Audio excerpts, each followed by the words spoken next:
through some troubleshooting. So the topic is going to cover some common issues and how to fix them, okay? So I'll be bringing in a couple different files and show you guys like how to recognize these issues and how to fix them. You guys can always chat your questions in the chat box. So I've already sent a couple messages there. And you can just type out any question that you might have. Even if it's a little bit off topic, I'll do my best to answer it, okay?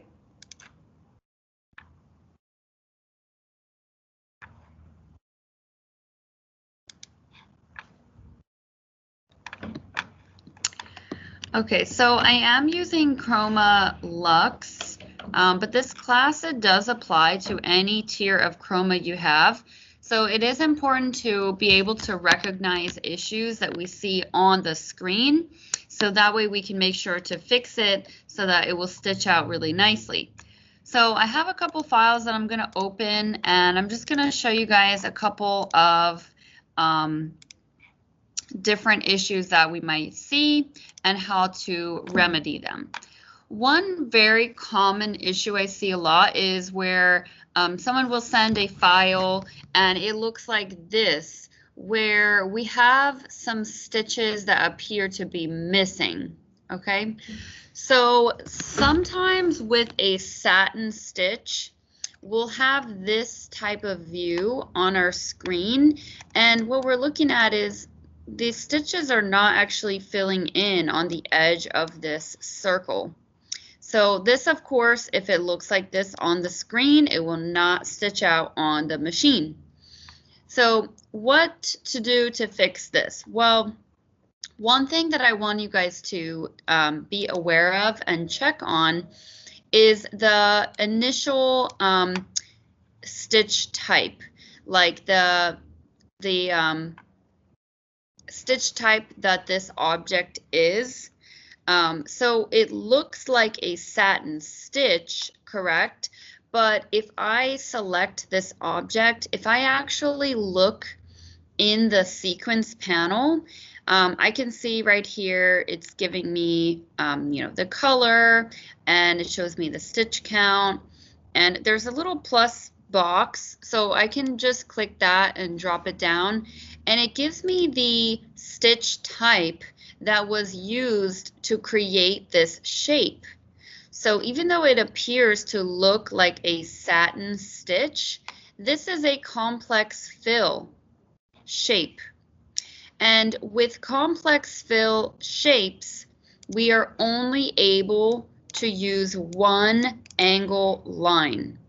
So when I click onto my shape tool, I only have this one single yellow line, and this yellow line is showing me the direction that those stitches will go in.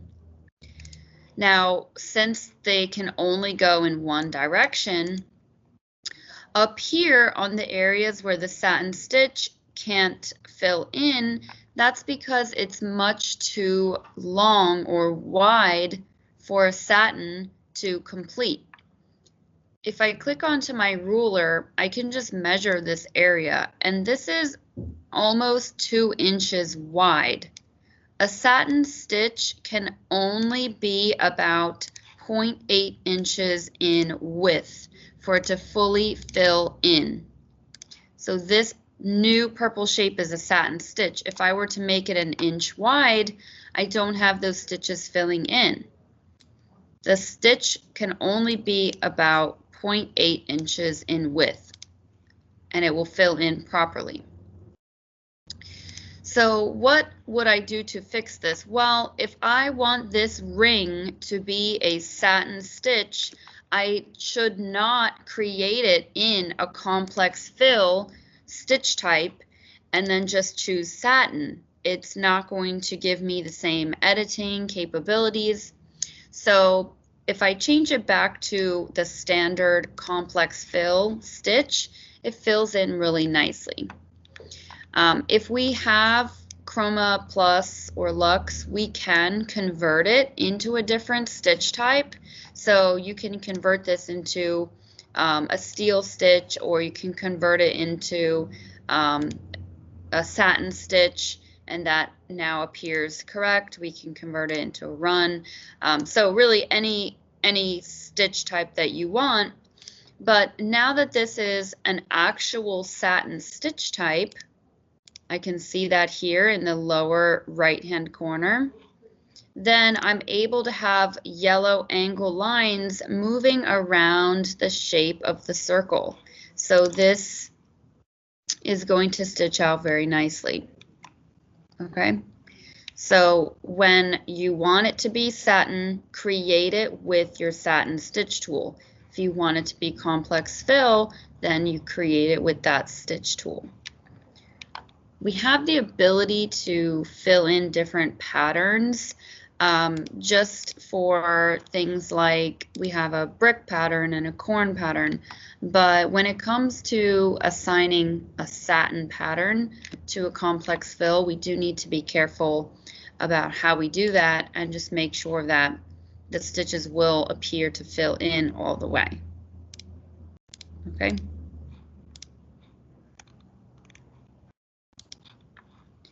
So that's one issue that we see. Let's take a look at something else. And let's do something similar. Now here I have a different logo and I have the same sort of look. We're missing stitches.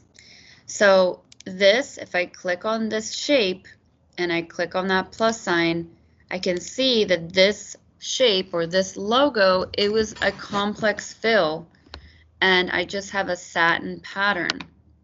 So if we want this to actually be satin, then we need to either create it with our satin stitch tool or we need to convert it. So if we have plus or lux, we can convert this into a satin, and right off the bat, it looks like it is correct, and we can make any sort of change that we might need as far as the stitch direction, changing those split lines, but this one is going to stitch out successfully. Okay, so any questions that you guys have, just chat them in the chat box.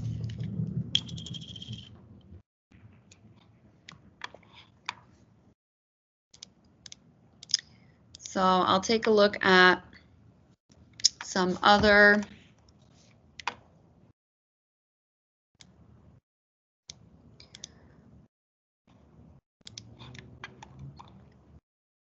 issues.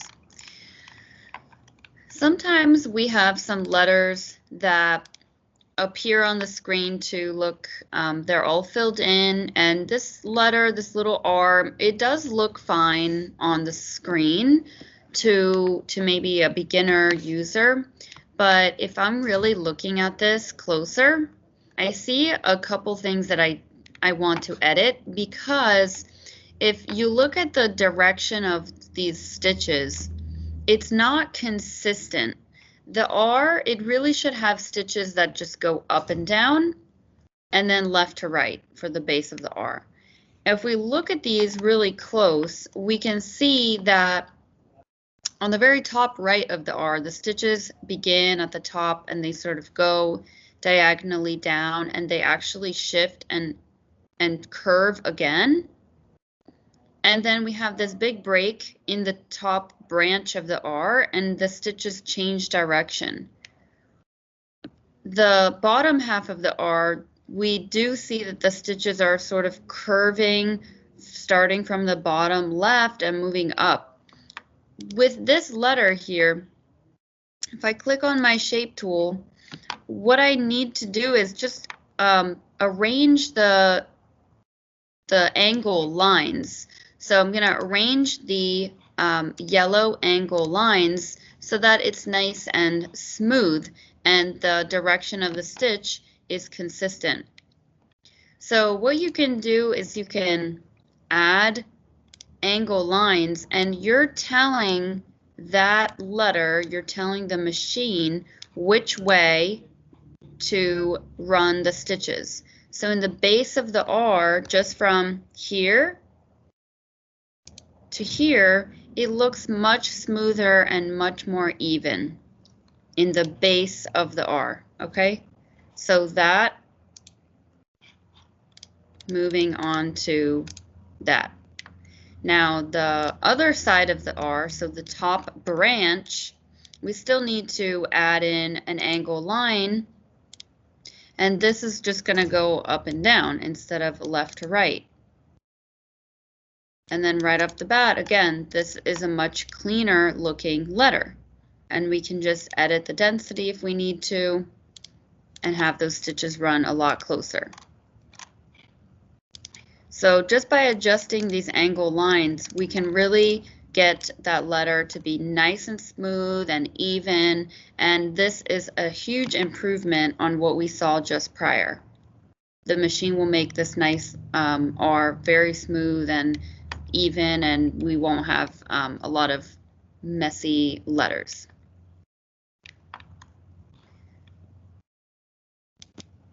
So going on to taking a look at some other lettering, we're going to look at some true type fonts. And a lot of times with our true type fonts, so if you haven't used a true type, if you click on your text tool, you can type out your word, and in the upper right hand area of settings, under the text tab, you have a small box that has TT next to it. So this is going to activate your true type fonts, which are your computer's fonts that have been saved. So you have all of these standard font styles that you might find in Word, and you can easily use these with Chroma. Now, some of them will stitch out really nicely, but a lot of times we still need to make some edits. And if we look at this Chroma, it appears to be okay, but I do still notice some areas that can be improved. So anytime we want to edit some true type fonts or any font that we might have used, so anytime we're working with text, if we want to edit, we need to break up this text. So right now it's one full object. It's a group. And if I right click, I will choose break up text. And now I can control each individual letter by itself. So I can edit each letter. I can move the location, and we can do a lot of editing and moving around. So let's first take a look at just the R. And if I click onto my shape tool, I see all of those yellow lines. Those are showing me where the stitches are going, what direction. I also have some blue lines. The blue, teal, light blue lines are split lines. Those are telling me that the stitch direction can change. So the blue lines are going to segment your letter so that you can have the stitches run left to right in one area and then top to bottom. So we do need these blue lines. I need to branch off the curving, like backward C part of the R.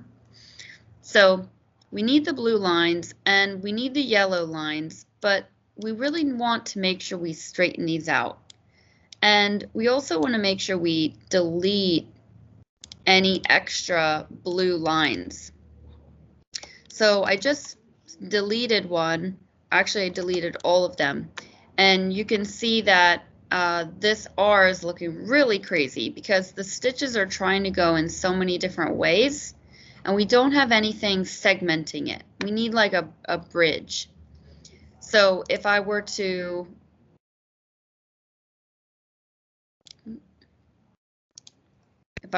add some split lines, then we will be able to see that I can now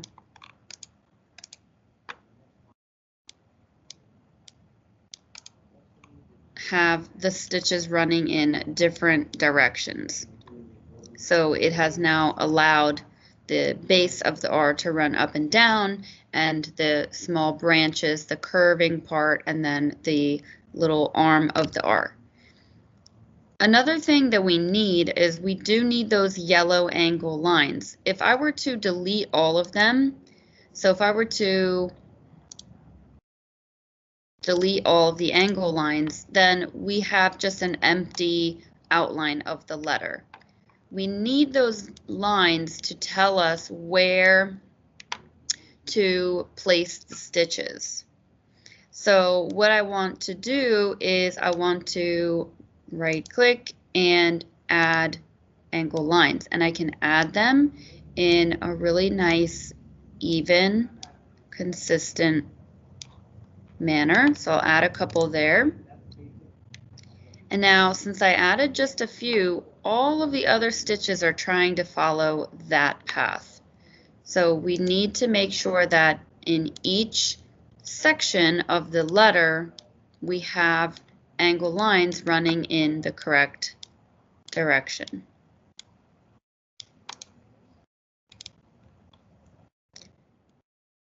So if we look at letters, we can take a look at each one, and I can see here in this I, the stitches are just really slanted. I really want these to be nice and smooth, and sometimes I want to delete all of those angle lines and just start from scratch and then re-add them as I see fit. So I can re-add them and just draw them in just like that. Okay. We need one at the top of the eye. So you're just drawing these in the direction that it makes sense.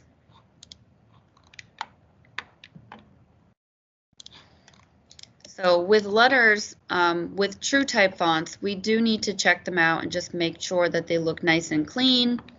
What I like to do is sometimes I like to just start from scratch. If we're talking about this M, we have so many small lines here, it might be hard to really take a look at all of them and start moving them. So what we can do is just right click on one of those points, we can delete all of the angle lines. And now I can take a look at how the split lines are segmented. And so I can start with that, and then I can just draw the angle lines where I need them.